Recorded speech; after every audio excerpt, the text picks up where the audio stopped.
Hello everyone, this is Amnesia. Once again, we're going to be casting one of TEHREDBANDIT's games. He's going to be spawning as a Zerg player down here in the bottom right. He's going to be going up against the purple Terran player NasD. And both players, really high level. I've seen NasD play before. And he's pretty good. And of course, TEHREDBANDIT, also really amazing. I've casted 2 of his games so far. And since I've casted a couple of slow games, I figured to come back to one of his, because his are always, at the very least, exciting, even when he's like completely dominating his opponent. There's still a lot going on. And not sure what they're talking about. I think I missed the beginning of that. No, I guess I didn't. I must have been talking before the game or something. A few P's.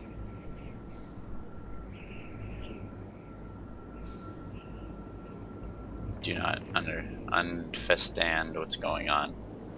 Yeah, I don't know. I'm not really sure what they're talking about, but it seems pretty interesting. At least these guys are all friendly and everything. Another reason why I like Starbow at the moment is most of the people are friendly. Every once in a while you get people who rage out, but not nearly as often. Like on ladder, it's like an every game occurrence. But not so much here. But anyway, we do have one hatchery down in the natural here. No spawning pool yet. Is he gonna go for a 3rd hatch? No, okay, this turn's going out to scout. It looks like he's gonna get a macro hatch before getting a spawning pool. Interesting. Let's see, I don't really think on this map, because it's a 4-player map. It's not like you have to worry about proxies. So I guess there's really not anything that's gonna really punish having a later pool, unless if you go for really quick Reapers. I'm not sure. I don't really see many people go Reapers in Starbow, but I think really quick Reapers might be able to do quite a bit against this, because you're still gonna. I mean, I'm pretty sure they'd be over there before the spawning pool finishes. And I mean, that's just free drone kills until you're done with the Reaper.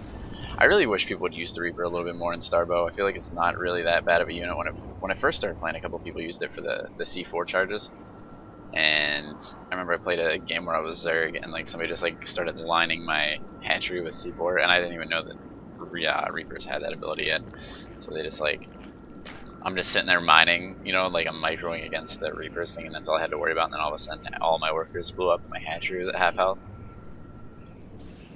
And it was actually pretty awesome. It wasn't like, normally I think that'd be rage inducing, but instead I was just like, what the hell happened to all my units? But both players gearing up for a macro game. This is a kind of a large map here. We've got 4 spawns, so you can be pretty safe to macro up a little bit in the beginning. And let's see, so I checked, and the follow unit button is just broken in StarCraft in general right now.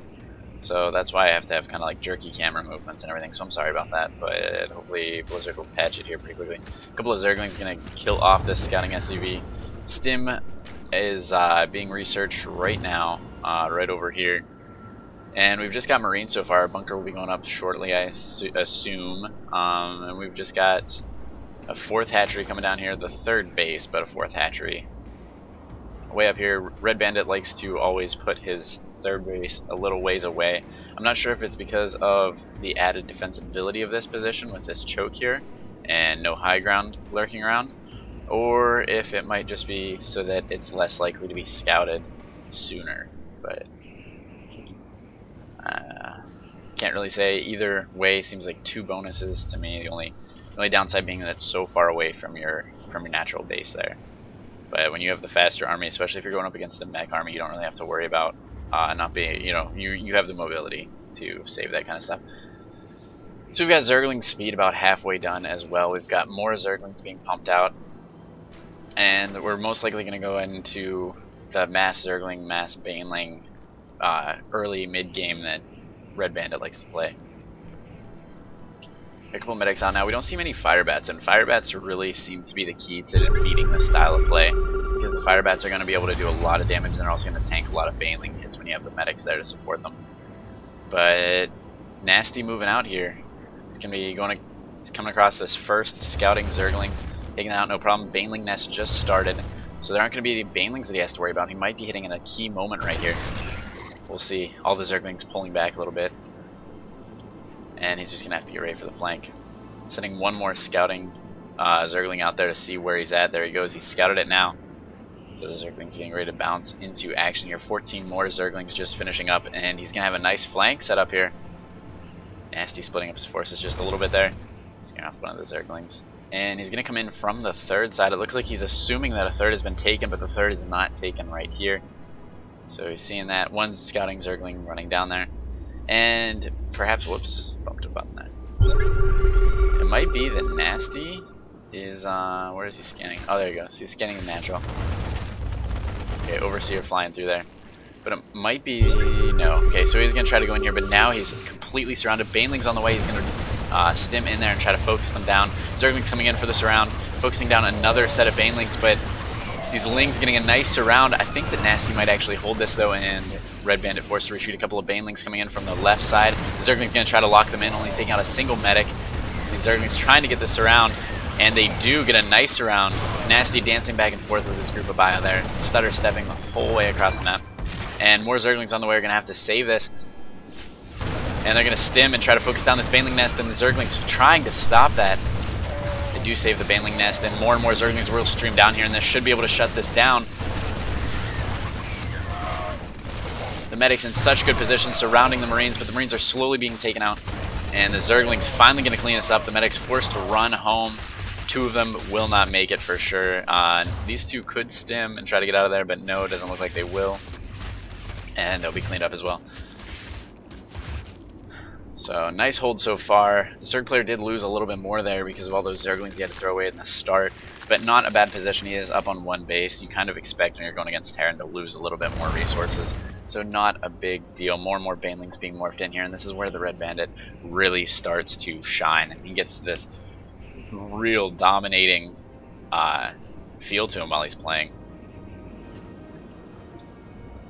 And big group of Banelings here. And scouting Zergling gonna run out and not quite. Okay, I guess he did see it because NasD's gonna turn around to try to kill off that one Zergling there. And the Banelings waddling their way in. Nice stutter step there, gonna kill these off, but he's going for this round with the Zerglings to lock them in. Not enough Zerglings to do that though, so he's gonna have to retreat until he gets more. There are 24 more Zerglings on the way. And not using these larvae very wise, because as soon as they stream down there, NasD's gonna see that and know that there's a base hidden up there. So really cool that he's being careful which hatcheries he's using to spawn these. Centrifugal hooks on the way just now also, so it's going to be a minute before the Baneling speed is done, and it's so hard to catch those before that, but the Zerglings go ahead in there just acting as a buffer for the Banelings, but NasD's focus a little bit too good. He's going to be able to focus down a lot of these Banelings, and Red Bandit looking in a really tight spot here, being pinned back by these Marine medics. And that's really all that NasD's producing right now. He just keeps pumping out the Marine medic. He's got +1 armor on there, +1 weapons on the way. And the Banelings do finally make some connections here. A couple of Marines and medics getting trapped up in the top here. More Banelings connect and some medics fall. And NasD's force looking a lot less terrifying than it was just a minute ago. But not quite enough Zerglings to kill off even a single Marine with this medic support here. And NasD's going to try to get out of here, but there's a lot of Zerglings on the hunt for them right now. They come streaming down the ramp right now. The medic's going to try to do a little bit of a buffer, but the Zerglings get a nice surround on the Marines, and they're all going to get picked off, except for one who hides behind a medic wall, but he will get cleaned up as well. Zergling out here is going to scout that NasD's third is landing just now, and that's about at the same time that Red Bandit has taken its fourth, so both players keeping up with their base count pretty steadily.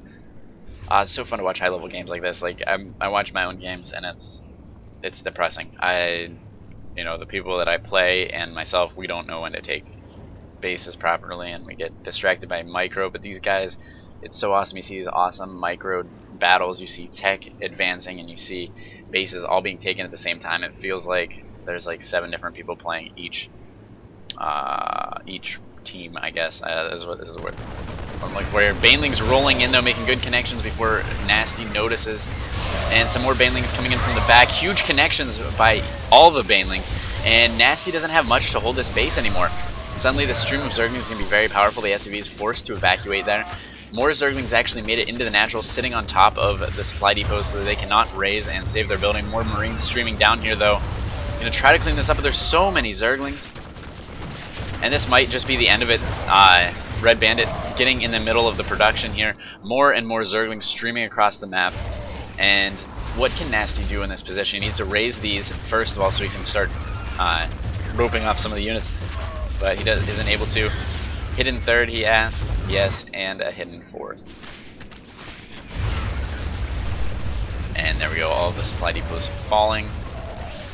And I'm pretty sure it's just a matter of time now before NasD taps out. It seems like usually you ask these questions at the end when you're like, oh man.